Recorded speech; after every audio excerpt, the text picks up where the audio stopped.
Welcome, everybody. It's episode 60 of the Two Chaps Many Cultures program. How are you, sir? Today we are talking multiculturalism, multi-country leadership with Vibhas Ratenjee.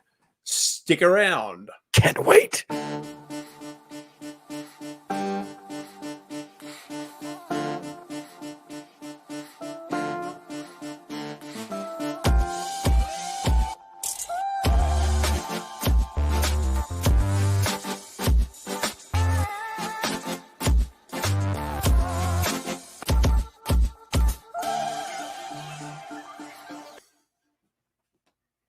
Yes, welcome back. Welcome. There you're back, Fred. People were missing you yesterday. People were asking me, where has the dude gone? Well, he's back.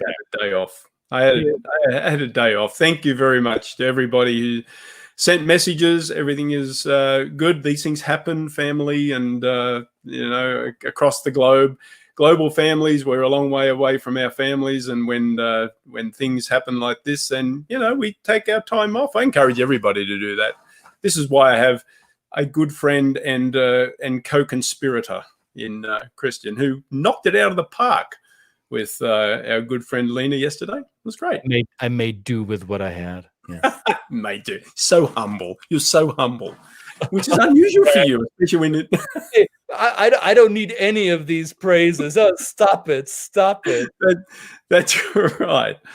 Well, welcome, everybody. It is Friday. It is episode 60. We are so proud that you've stuck with us for this long. If you've stuck with us for this long, I mean, maybe you haven't, but we seem to be gathering a little bit of steam here. We've got a lot of people that are making comments and adding their questions and that kind of thing, and sending us wonderful messages.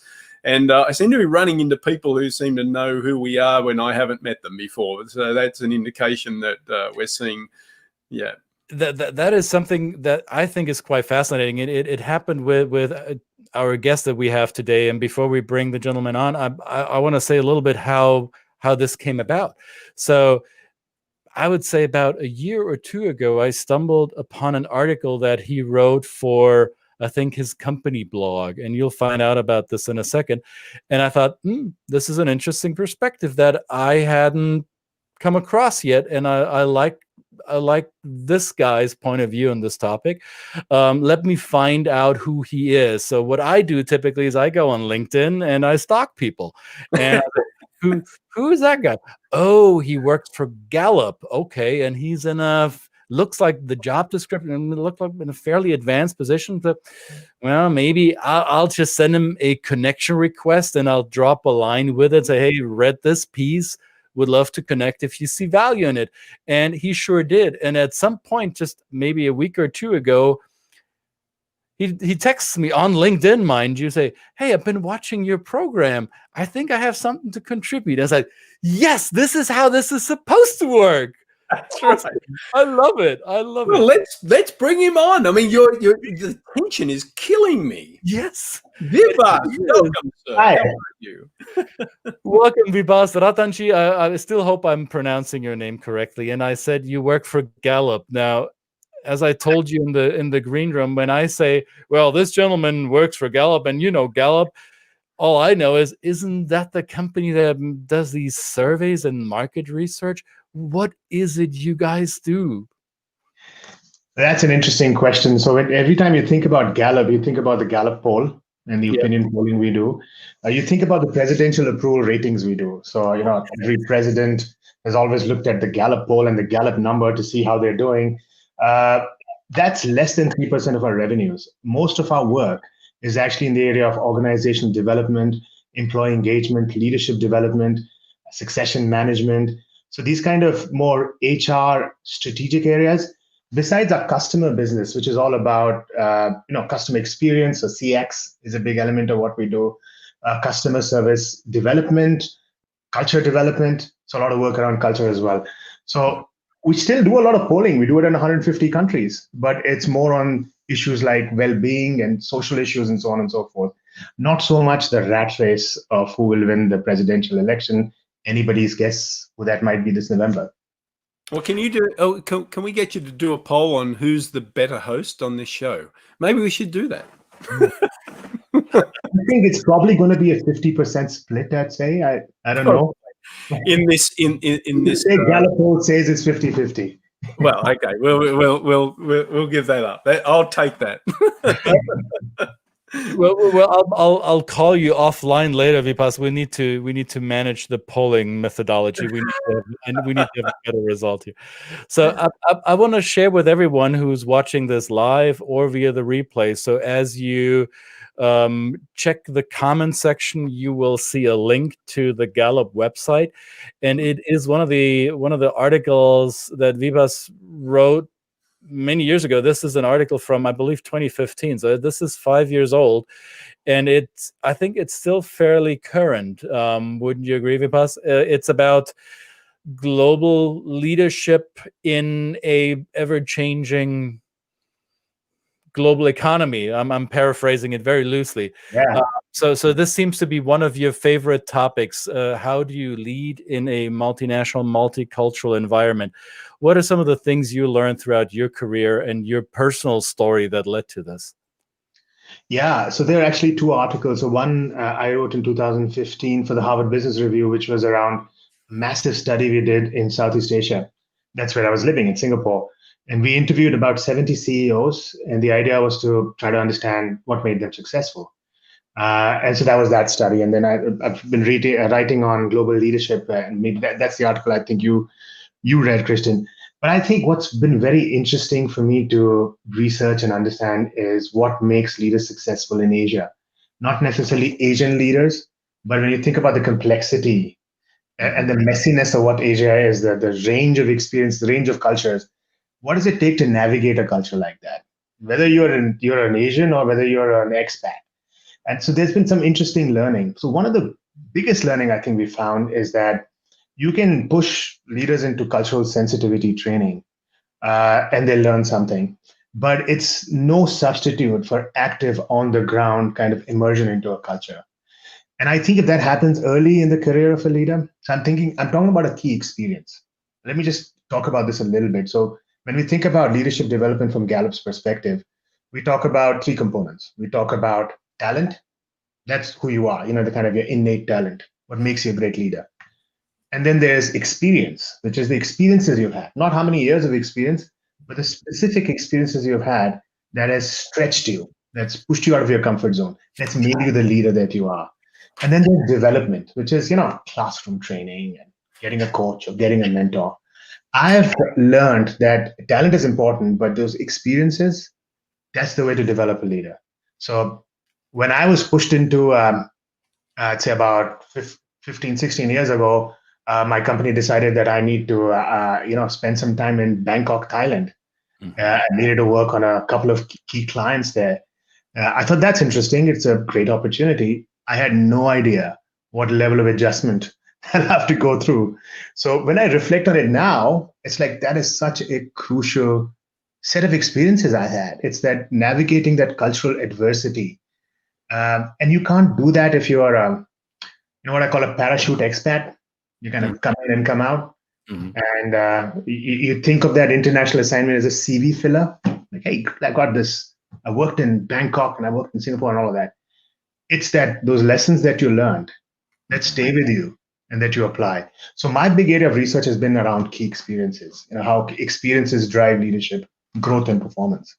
So when you were sent to Bangkok, were you sent to Bangkok from Delhi or were you sent from somewhere? From New Delhi. Okay. So what would you say was your biggest learning in those 4 years in Bangkok? It was so I'd worked in Bangkok before. I worked around the world, even when I was in India. And it's, like I said, it's a different thing when you're actually living there, actively living there. And it's interesting. So it's difficult when you kind of are put into an environment where the language is completely alien. So when you're sitting in meetings, for instance, where you have a lot to contribute, but there's a language barrier. You just can't communicate. It requires a phenomenal amount of patience.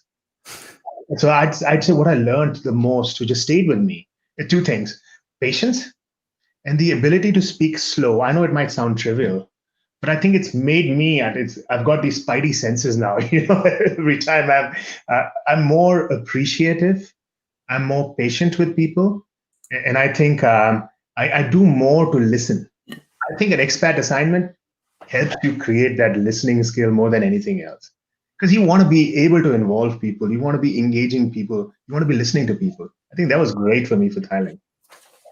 During that time, did you experience other internationals in your organization who were lacking this ability of slowing down and increasing their listening skills? I think that was pervasive. It's a learning curve, if you may. So I started like that.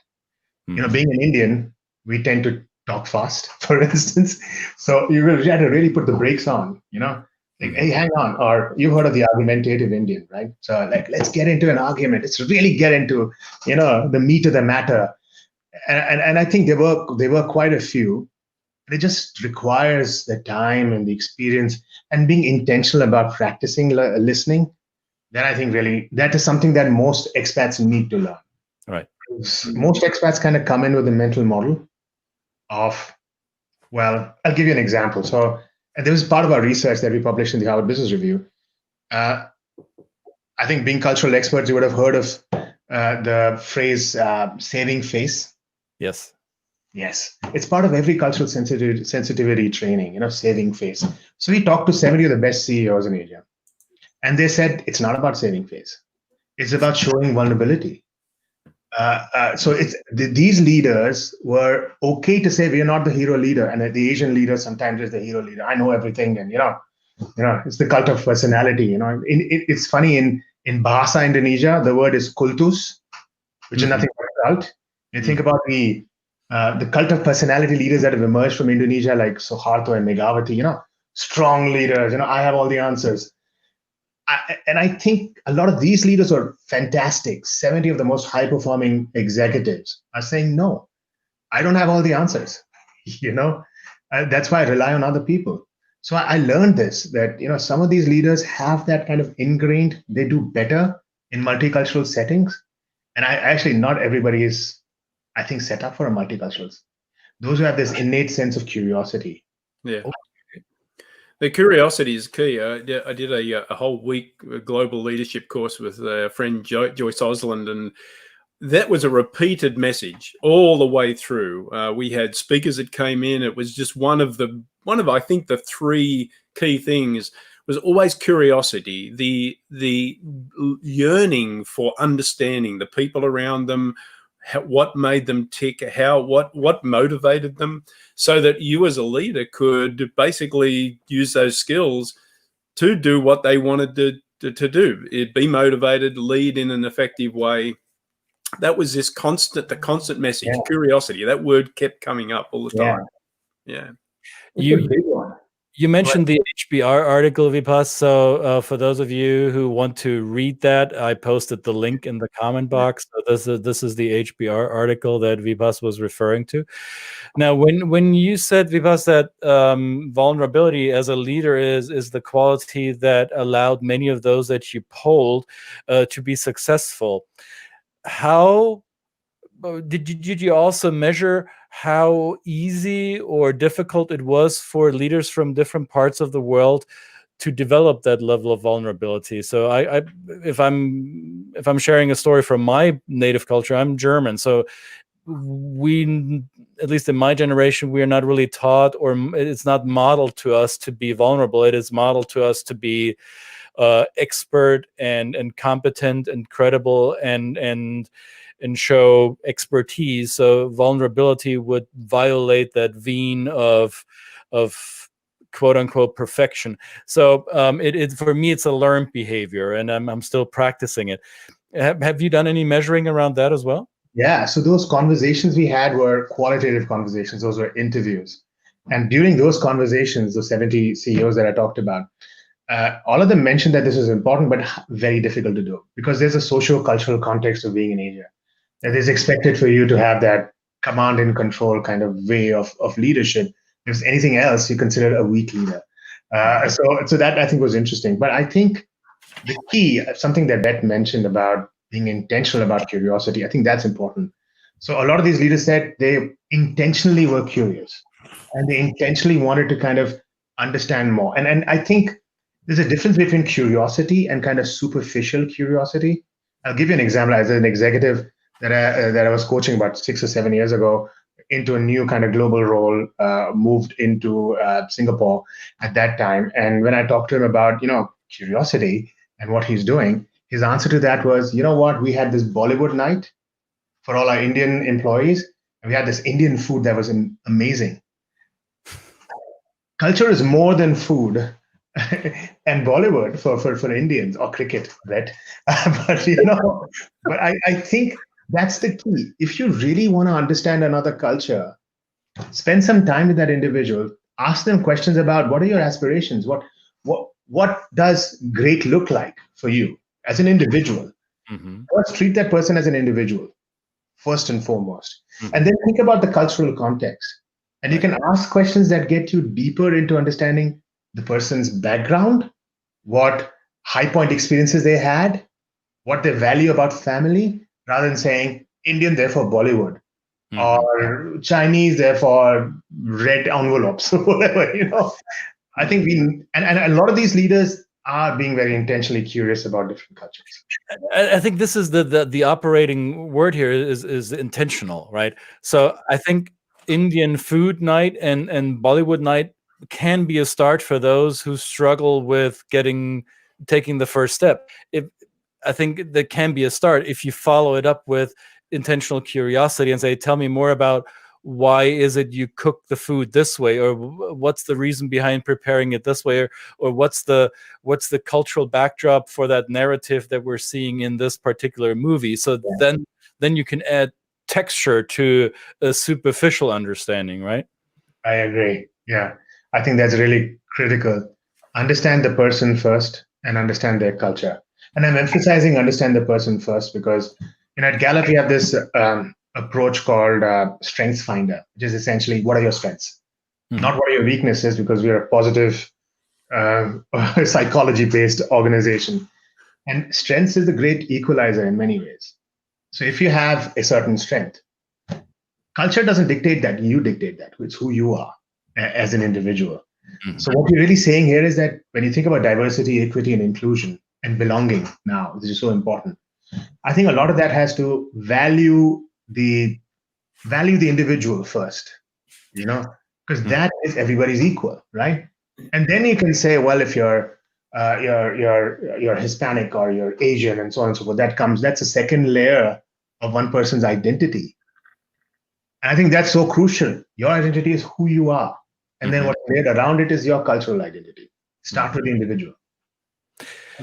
Now, I want to get into more politically charged territory just because of your personal background that lends itself to asking this question. So you shared with me earlier that you've spent time as a young person, as a diplomat's child in Afghanistan, and that a lot of your work was in Thailand and also in Singapore.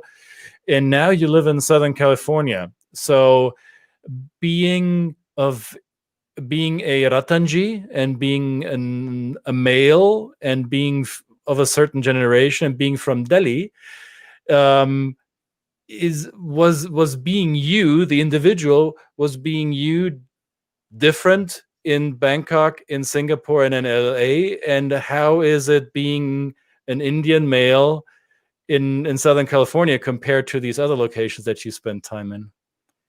Yeah, it's been interesting. So each of these countries I've lived in have had a very different socio-cultural structure. So in Afghanistan, in Kabul, we were pretty much connected with the diplomatic community of mainly Indians. So to a great extent, your thought, your structure, the way you think and the way you behave, the way you believe, is guided by that. So it was very much that. It's kind of it's Indians kind of coming together for celebrations, and we have many festivals, so all of that. So to some extent, it was not the world outside as much, and we were still in Afghanistan. There were Soviet tanks, running through the streets, so it wasn't as safe to just go out and meet other people. We still had great local friends, right? So that was my first kind of appreciation of a different religion, I think.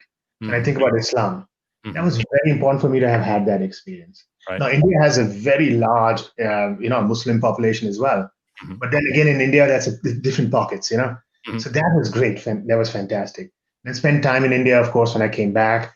That was great because India is so multicultural. Thailand was the first big shock I got because it's like I can't speak the language. Walk down the streets, the food smells very different. For instance, nothing that I was ever used to. And as I mentioned, that really helped me gain that kind of perspective and patience. Then you move to Singapore, and Singapore I spent 10 years there. It's like a virtual utopia. It's like everything's organized and everything's in its place and so on. And you come from such a messy environment like Afghanistan and India and Thailand that it's a cultural shock to start with. It's like, oh, I mean, what have I got myself into? It's nice, but there's so many rules, for instance, right? This is an interesting point because many of us Westerners who have a superficial understanding of what Singapore is like, some of us may know, well, isn't a third of or roughly a third of the Singaporean society of Indian descent and mainly Southern Indian origin? So wouldn't it be easy for somebody from India to fit in Singapore? And yet you're saying the structure and orderliness and the utopia feel made it a little bit strange for you, despite that. Yeah, so I think the Indian community is kind of a microcosm of Singapore society. It's actually less than a third, but and I think Singapore is a more integrated society than any I've lived in. So it was definitely now I felt like there's value in me being Indian. A lot of people I worked with, a lot of clients I worked with in financial services were Indian. So that definitely was there. Unlike Thailand, where it was a very small proportion of expats who used to live in Thailand or in Kabul before that. But I think Singapore is a lot more integrated. And I have Singaporean kids. So last 10 years, my kids were born in Singapore. That's all they know, right? So I think Singapore helped me understand structure and discipline and the value of hard work, because that's what the society is all about. So I think it's these lessons that you're learning from different places you've been in. So I consider myself very lucky to have actually lived in so many different cultures. I think my kids had a very soft introduction to US culture because they went through all of this and that exposure to multiple cultures and holidaying in Cambodia or in the Philippines and coming back, absorbing some of that culture. I think when my kids came here, they had a culture shock. You would expect that would be a culture shock, but things are very different in the US, the way things work, and especially California. I think it's prepared them. I think I've prepared my kids more by exposing myself and them to all these experiences to be more global citizens. And the millennials in the futures, they consider themselves as global citizens more than anything else. So I think there's a lot of value in those early experiences. Yeah, I agree. As a father of what I would term a third culture kid with, she's 10 and speaks 2 languages fluently and has an Australian dad and a Polish mum. And so we have 3 different accents in this family, 3 very distinct accents. And I'm always biased, and I always give up my bias to my clients. I say, if you've got children and you haven't traveled before, haven't had them involved in your travel before, and you're about to move them to another country, I'm always the positive guy. I'm always saying, this is going to really, you are literally changing your family tree here. You are having a profound effect on the future of your children in the way you expose them in this way, to make them more empathetic, make them more curious, make them more, like you said before, I think you right back to the start where you said, just what I find with my daughter, she's a great listener. She tends to sit quietly first and watch, what style do I have to bring to the table here? Is it my Polish style?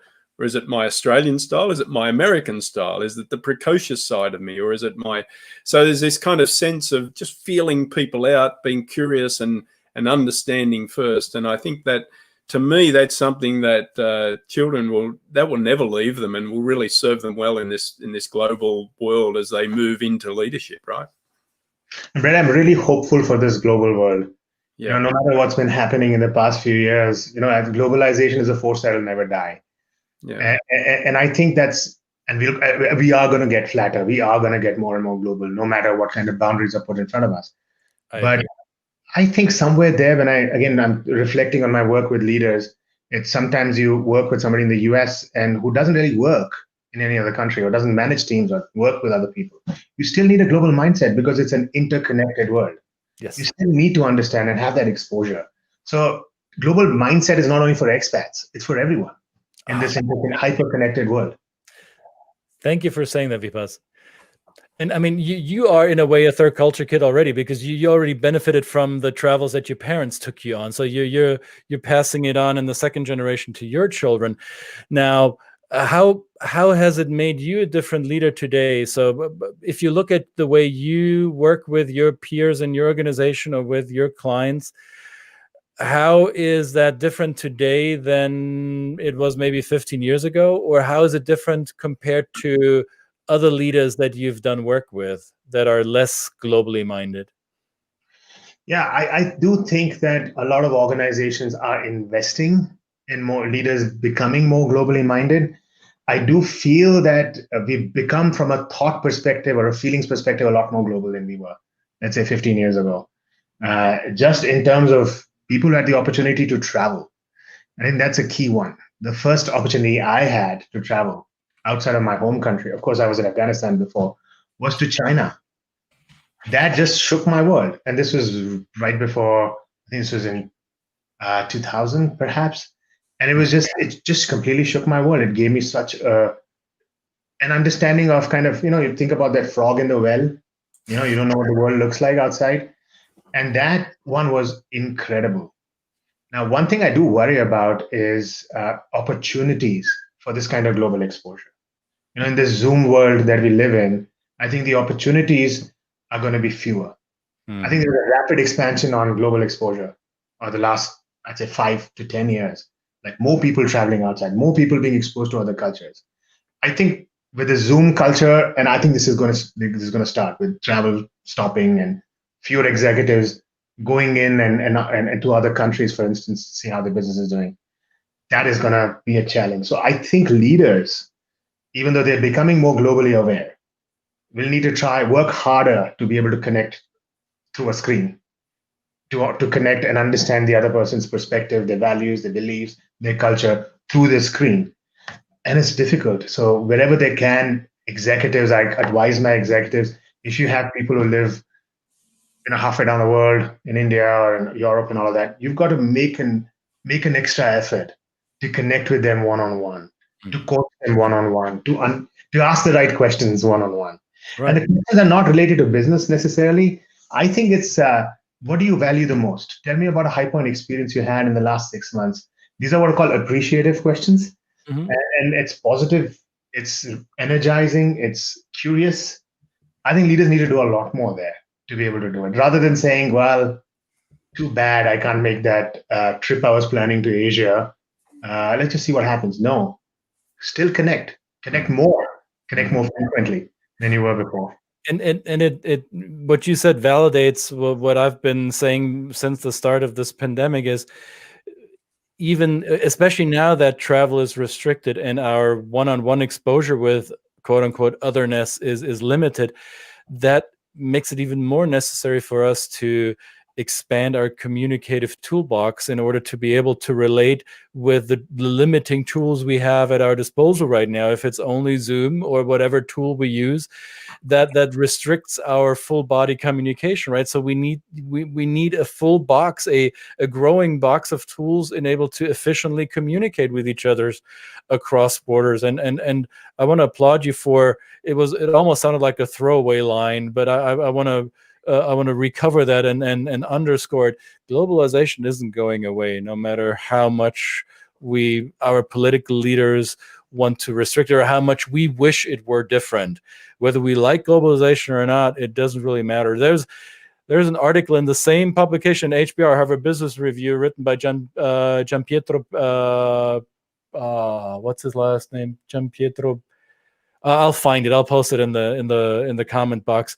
Gianpietro Petriglieri. He made a case for cosmopolitanism instead of globalism. Globalism may be a politically charged concept, and you can have different opinions around it, whether it's good or bad for which corners of the world. However, we've become more cosmopolitan with each other in the sense that we have learned and continue to learn to be with each other, and hopefully in an efficient way that leads to a positive outcome for everyone involved. And that's not a winner takes all kind of concept. It's more of a rising tide that lifts all our boats. Yeah, and I think globalization is not it's a strategic advantage for organizations. So if you think about organizations and countries who are doing globalization seriously, who are taking globalization seriously, countries like China, the Silken Belt Initiative, for example, that they have, getting into Africa. And I always talk about Alibaba because that's an organization I really admire. And when you think about their leadership development program and everything they do around that, it's got globalization written into the basic fabric of their curriculum. Mm-hmm. They are preparing their leaders for the future global world. Mm-hmm. And organizations and countries who fall behind, who don't have that kind of perspective, like I said, you don't need to be a global expert to be globally minded. I think they'll lose. So I think it requires you to kind of integrate, because globalization is an experience for a leader. It's not just a construct, it's what you learn from it. It's the experiences you gain from it. It's the lessons you learn from it. The adaptive influence that people talk about, or adaptability or agility. Think of it from a global context, not just think of it from a micro context like you mentioned, Christian. Think of it from a global context. That just changes the game.